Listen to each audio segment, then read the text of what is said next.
Good morning friends, welcome back to my YouTube channel. मैं हूं doctor Anil Silu और इस वीडियो में हम लोग बात करने वाले हैं डायबिटीज़ के बारे में। डायबिटीज़ क्या है?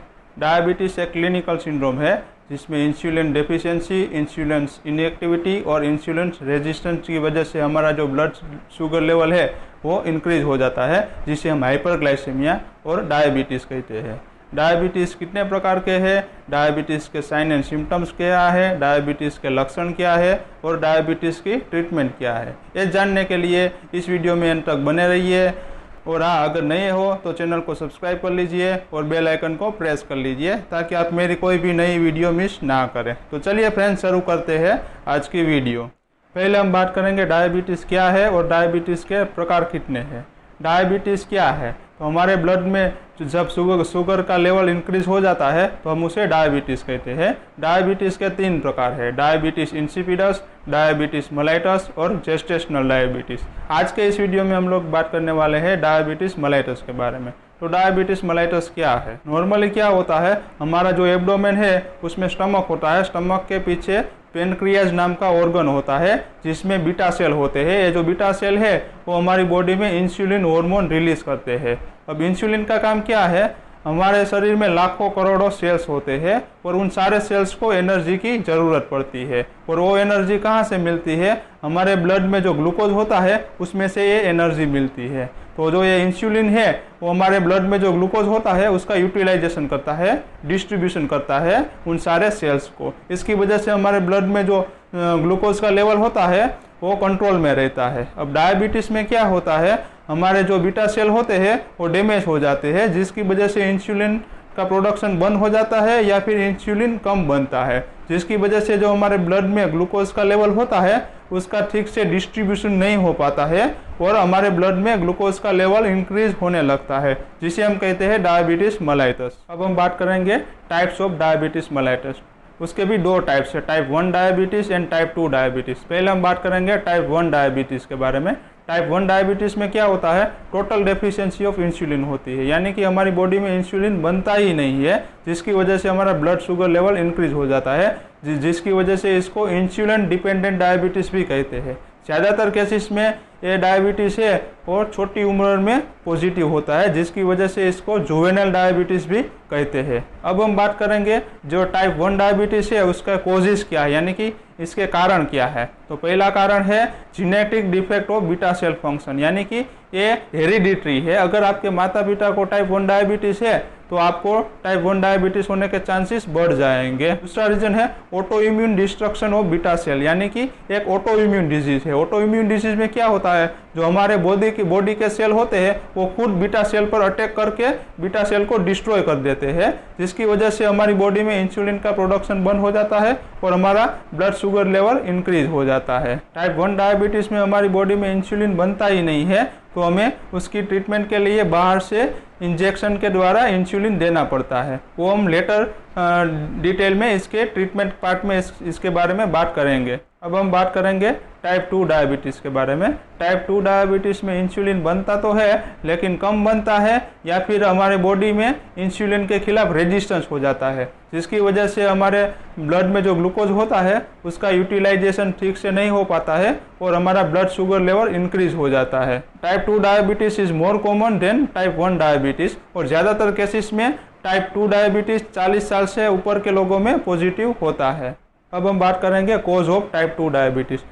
टाइप 2 डायबिटीज़ का मेन कोज है स्ट्रेस, यानी कि एक्सेसिव स्ट्रेस और टेंशन की वजह से भी आपको टाइप 2 डायबिटीज़ होने के चांसेस बढ़ जाते हैं। आज की इस बिजी लाइफस्टाइल में हर इंसान को टेंशन है, जिसकी वजह से आज के दिन डायबिटीज़ के केसेस बहुत तेज़ी से बढ़ रहे हैं। दूसरा रीज़न है सेडेंटरी लाइफ, यानी कि फिजिकल इनएक्टिविटी। अगर आपको पूरा दिन बैठे बैठे ही काम करना पड़ता है या आपको कोई भी वॉकिंग, एक्सरसाइज या रनिंग आप नहीं करते हो तो उसकी वजह से भी आपका ब्लड ग्लूकोज लेवल इंक्रीज हो सकता है और आपको टाइप 2 डायबिटीज़ होने का रिस्क बढ़ जाता है। तीसरा पॉइंट है ओबेसिटी, यानी कि मोटापा। मोटापा की वजह से भी आपको डायबिटीज़ होने के चांसेस बढ़ जाते हैं। चौथा पॉइंट है प्रेगनेंसी। प्रेगनेंसी में भी आपका ब्लड शुगर लेवल इंक्रीज हो सकता है, जिसे हम जेस्टेशनल डायबिटीज़ कहते हैं। उसमें कोई भी ट्रीटमेंट की ज़्यादा ज़रूरत नहीं रहती है क्योंकि वो डिलीवरी के बाद नॉर्मल हो जाता है। इसके अलावा कुछ ऐसी मेडिकल कंडीशन भी है जिसका इन्फेक्शन अगर आपको होता है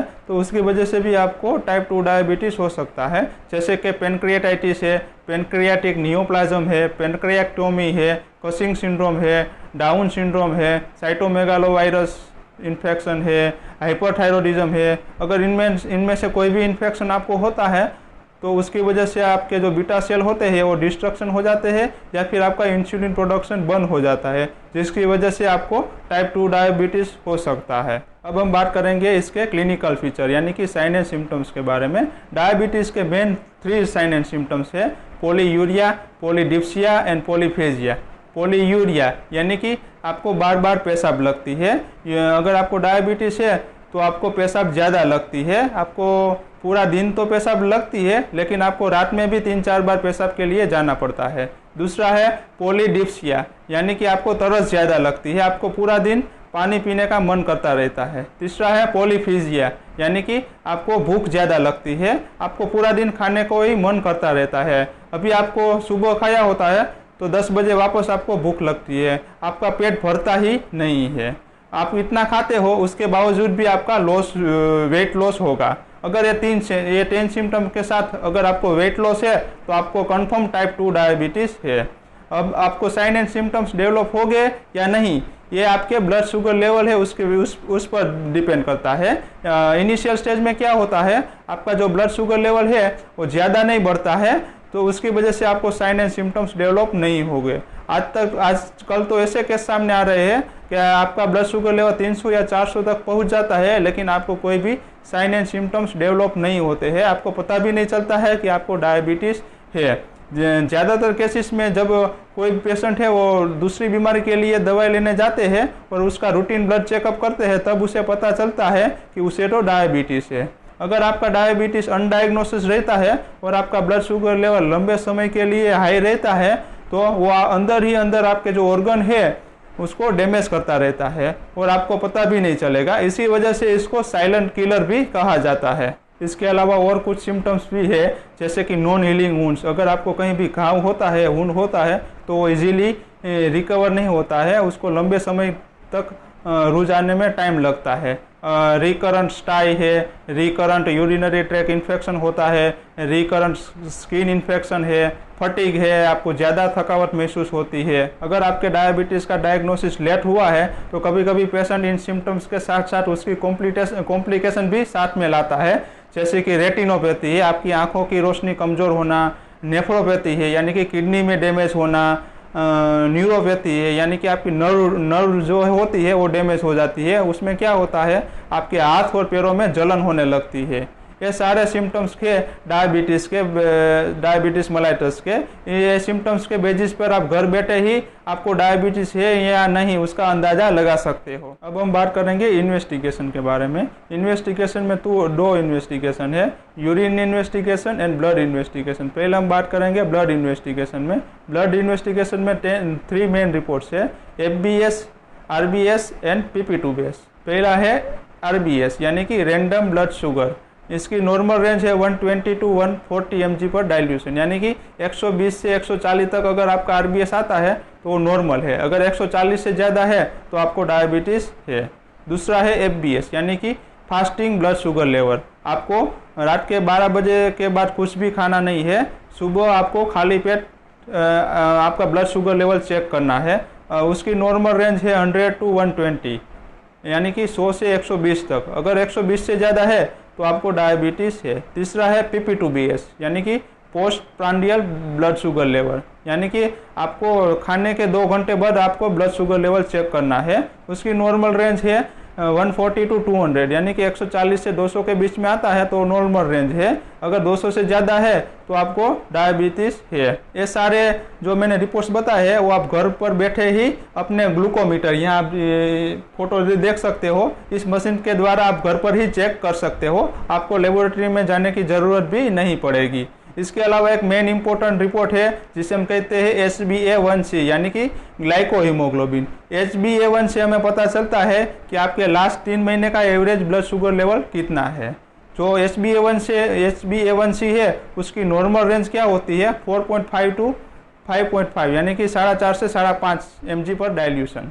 अगर इतने में है तो आप नॉर्मल है, आपको डायबिटीज़ नहीं है। अगर आपका HbA1c 5.5 to 6.5 है तो आप प्री डायबिटिक है, यानी कि आपको भविष्य में डायबिटीज़ होने के चांसेस हो सकते हैं, तो आपको अभी से उसके प्रिकॉशन लेने शुरू कर देने चाहिए। अगर आपका HbA1c 6.5 mg पर डाइल्यूशन से ज़्यादा है तो आप कंफर्म डायबिटीज़ के पेशेंट है।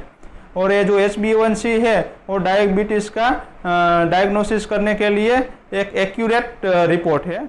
अब हम बात करेंगे यूरिन एनालिसिस की। आपके यूरिन में ग्लूकोज और कीटोन प्रेजेंट है कि नहीं, ये जानने के लिए हम यूरिन का रिपोर्ट करना पड़ता है।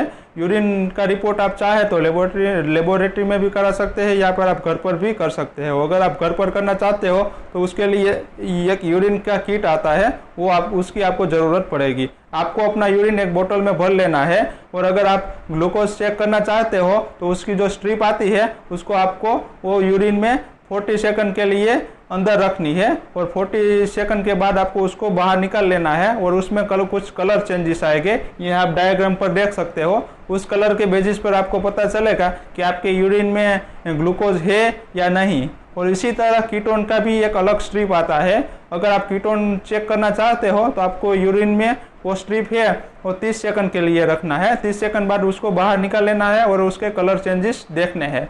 और जो ये कलर चेंजेस आपको मिलते हैं तो आपके यूरिन में कीटोन भी प्रेजेंट है।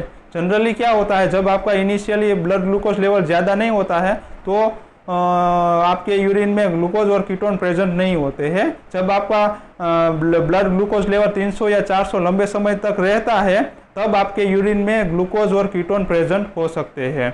आपके यूरिन में अगर कीटोन और ग्लूकोज प्रेजेंट है तो ये बहुत ही डेंजर साइन है, यानी कि अगर ये प्रेजेंट है तो आपको डायबिटीज़ की कॉम्प्लिकेशन आपकी बॉडी में शुरू हो चुकी है। इन रिपोर्ट के साथ साथ अगर आपको डायबिटीज़ की कॉम्प्लिकेशन हुई है या नहीं हुई है ये चेक करने के लिए कुछ और रिपोर्ट्स आते हैं, जैसे कि लिपिड प्रोफाइल है।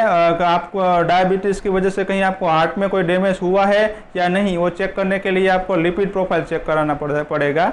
दूसरा है रीनल प्रोफाइल, आपकी किडनी में कोई डैमेज हुआ है या नहीं, उसके लिए रीनल प्रोफाइल है।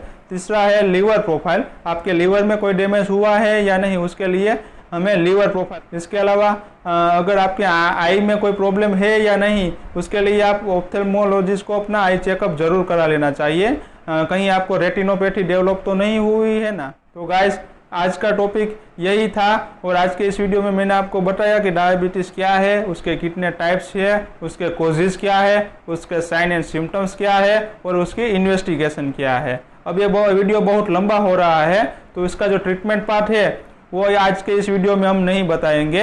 अगर आपको वीडियो अच्छा लगा और आप इसके ट्रीटमेंट के बारे में डिटेल में जानना चाहते हैं तो मुझे कमेंट बॉक्स में कमेंट करके बताइए, तो मैं इसका पार्ट 2 बहुत जल्द ही बना के दोबारा अपलोड कर दूंगा। अगर आपको ये वीडियो अच्छा लगा है तो इस वीडियो को लाइक कीजिए, अपने फ्रेंड के साथ शेयर कीजिए, और हाँ, चैनल को सब्सक्राइब करना मत भूलिएगा, क्योंकि ऐसे ही इन्फॉर्मेटिव वीडियो मैं आपके लिए इस चैनल पे लाता रहूँगा। इस वीडियो को पूरा देखने के लिए धन्यवाद। जय हिंद।